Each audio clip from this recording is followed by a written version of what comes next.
Hey everyone, it's Jeff at Tidy Bytes again for week 4 of Review Month, the last week of going back over the highlights of some of what we covered earlier in the first half of the year. We're wrapping up this month with a look at apps, which we covered in April. Because of how so many of us have and use smartphones, apps can be one of the worst offenders in terms of overloading and breaking down our ability to focus and accomplish the productive, uplifting, and even truly enjoyable things we want to. Many apps are actually tailored to grab our attention as often as possible and then give us shallow dopamine hits to keep us coming back for more. Some are more well-intentioned and conscientious, but still manage to take more of our time than they should. So, how do we deal with this? Well, in week 1, we made a first pass at cleaning up the apps on all our devices by purging the unused. This means looking for apps we stopped using, don't recognize, haven't thought about in a while, or just never open anymore. Here are the action steps for week 1. First, identify which devices you want to clean up. For most people, that might only be your smartphone. Maybe there's also a tablet or laptop or desktop computer. Second, look through all the apps on each device for everything you don't use or don't need. And finally, remove all the apps you identified in step 2. These steps take care of the low-hanging fruit of app cleanup, the easy-to-eliminate items that you probably just haven't taken a moment to consider recently. Apps tend to build up over time, especially on our phones, and most of us aren't diligent or proactive about removing what we don't need anymore. The task for this week aims to fix that. In week 2, we take on one of my favorite things to do, especially on a smartphone, which is to silence the distractors, or in other words, make your device be quiet. For the apps that remain after the purge from week 1, we want to make sure only the most important and truly urgent information is allowed to interrupt us through notifications. Now, notifications serve an important purpose, which is to tell us what we need to know in a timely fashion without requiring us to go hunt down that information. The problem is that most of us have so many apps allowed to notify us about so many things that it all starts to feel like noise. It's hard to pick out the things that really matter from the dozens of messages that ding, light up our phone screens, and distract us all day, every day. The action steps from week 2 to silence the distractors are pretty straightforward. First, figure out which apps generate a lot of notifications. This is most easily done by looking in the notifications area of the Settings app on your devices.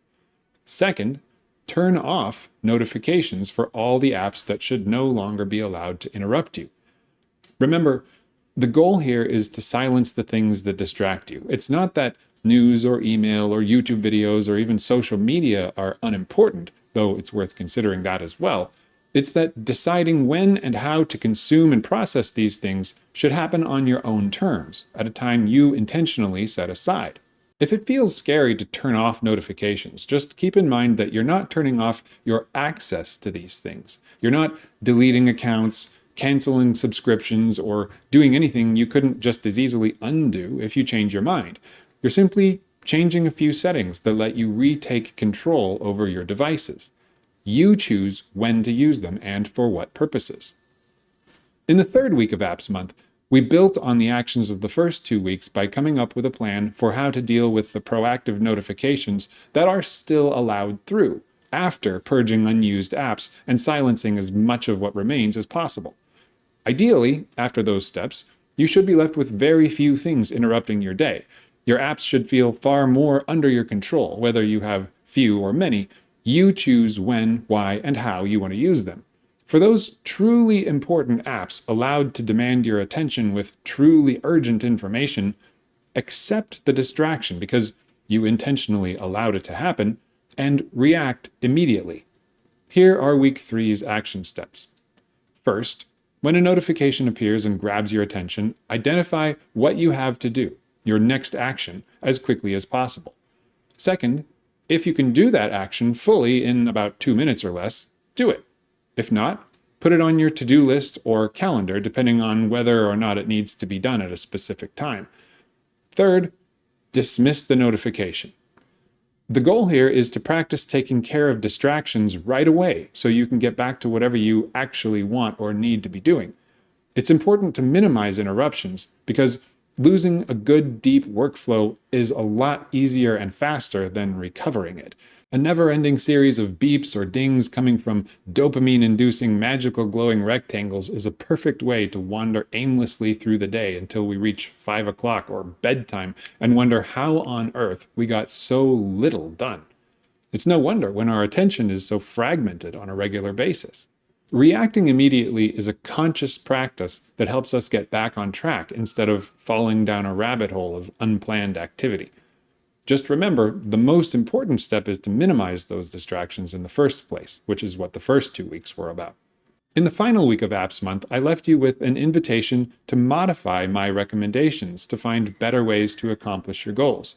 While I hope I present useful ideas that work in many cases, they don't apply to everyone. Those of you kind enough to follow along in Tidy 24 should never feel pressured into doing exactly what I say. Here are the 2 action steps from week 4 to adapt freely. First, look for something that isn't working for you as well as you hoped. Then, think about why, what it is about that method or process that isn't a good fit for you, and change it. Try something different. Make it simpler. Give yourself a time limit. Put it on a calendar. Promise yourself a little reward. Whatever might shift things in the right direction. If you like an idea that I explained but not how I applied it, try something else that seems to fit your situation. And even better, tell me about your alternative. Learning what others do to solve their data taming challenges is one of my favorite things. For the last week of Apps Month, we covered one of my favorite principles to help use apps in a way that encourages improved focus and habit development. One app, one purpose.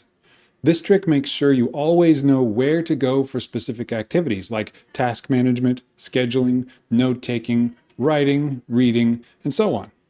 Here are the action steps from week 5. First, identify 3 apps that you use regularly. Second, write down what you use those apps for. And third, if there's any overlap or ambiguity, pick at least one thing to change about your usage to provide better clarity and separation between apps. In the detailed video for that week, I provided an example list of all the apps I use for common purposes, though they're only for reference and not what I'd necessarily recommend for everyone. Identifying why you use certain apps helps clarify how and when to use them effectively. It also highlights areas for improvement, such as using an app outside of its intended purpose or having multiple apps that do the same thing. That's all for our review of Apps Month.